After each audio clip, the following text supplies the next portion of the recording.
Ladies and gentlemen, it's that time of year. Alright? No screwing around. I'll be rating Edge of Fate on 6 fronts.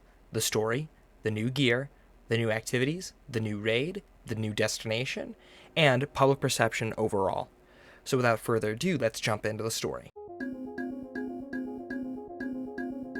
Okay, so Ikora and some Hidden are going through Old Chicago, and an old train from the 60s almost hits them. Ikora does a little bit of aura farming, and then we pull some data from the train and get cords to a planetoid named Kepler.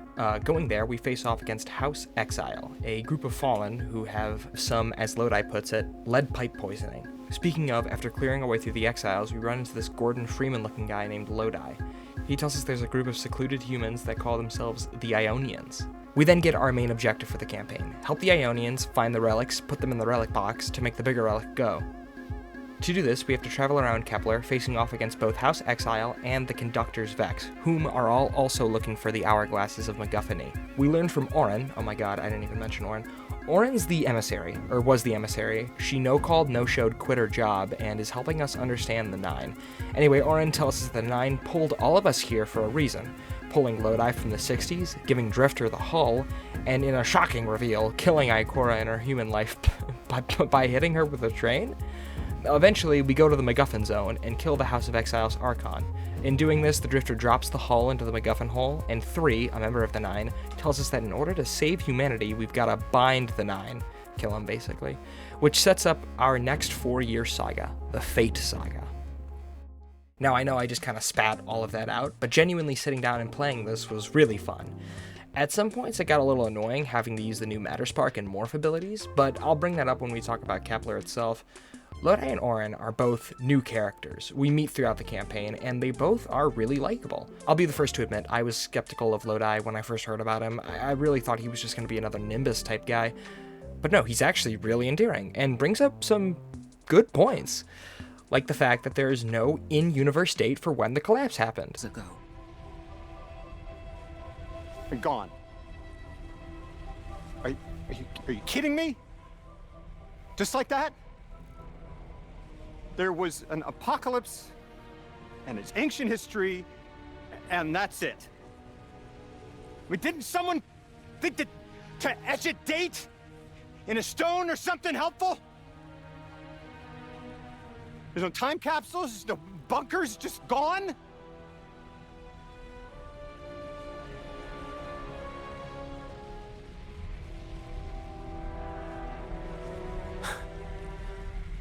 And I can't undo any of it. This scene was amazing, and it left me wanting to spend more time with Lodi. Orin, too, is a very unique character, and serves the role as Virgil to Lodi, offering him insight to his eventual job as emissary. Like I said, great story, 9 out of 10. Gear has been reworked to have tiers, with the higher tiers offering better stats and perks. Personally, I would enjoy the ability to increase the tier of my guns through leveling them up to a certain point. For instance, if I had a tier 1 gun, I could get it to tier 3 through leveling, like how crafting worked. That's just my personal opinion though. The system's fine as it stands. Armor, however, I believe needs a bit of tuning. I don't know if this is intentional or not, but I've been grinding armor through the portal ever since I beat the campaign, and all of my armor drops have been complete dog shit. Either I'm not getting the armor archetype I've been focusing on my ghost mod, or I do get that armor archetype, but the stats on it are just incredibly low. I've had averaging armor in the low 50s. I don't know if that's just the standard for Portal gear, and things like new raid armor and new world tier armor is scaled higher, but it's still frustrating. 7 out of 10.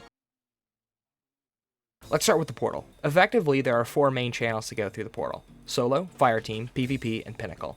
These are all fun, as the removal of weekly power gating has felt great, because now I can grind as much or as little as I want to in a single week. As of the time of me writing this, there are no Pinnacle raids or dungeons, and I don't know if those are going to be added later. It would really suck if there was just no incentive to do older raids, although I believe there aren't just for this week because of the new raid. 5 out of 10. Speaking of, the Desert Perpetual. The theme? Great. I've always loved the look of the Precursor Vex, and the final boss looks legendary. Now, I've seen a lot of discourse about this raid on day 1. Throughout the day, I tuned into Raid Zone and saw where everyone was at. By the way, congratulations on the winners. They pulled off what many would call impossible, and a lot of the drama comes from the fact that teams felt like this was impossible. Folks were getting the mechanics down, they just weren't doing enough damage. I think Kak has summed it up best. You have the best weapons in the game, and they just feel like they do nothing. Like, you're gonna see some of these damage phases. We're using the best swords we have after 5 years of playing this game.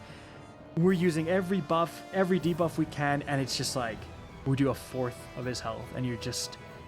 I've never felt so defeated. I have yet to beat this raid. My clan is debating on coming back and doing it. I would absolutely give it a try if we do. In my opinion, 7.5 out of 10. Definitely pretty, although that does seem to be the standard for Destiny locations. Secrets all over, etc. The addition of world tiers, however, has, in my opinion, started to make the location feel lonely. I like the idea of running around with other Guardians on Kepler, especially if the world tier is difficult enough. Getting punched in the balls on Mythic is better if you've got buddies to do it with. 6 out of 10. Discourse I've seen is pretty mixed. Checking the Steam reviews, I see a lot of people upset about the new gear and the insane power creep we've gone through, which I will admit is egregious. This, along with the talking points of the day one bosses having way too much health, has led to a lot of negative opinions on this DLC. I will say that personally, I'm having fun with it, but I do understand where a lot of people are coming from.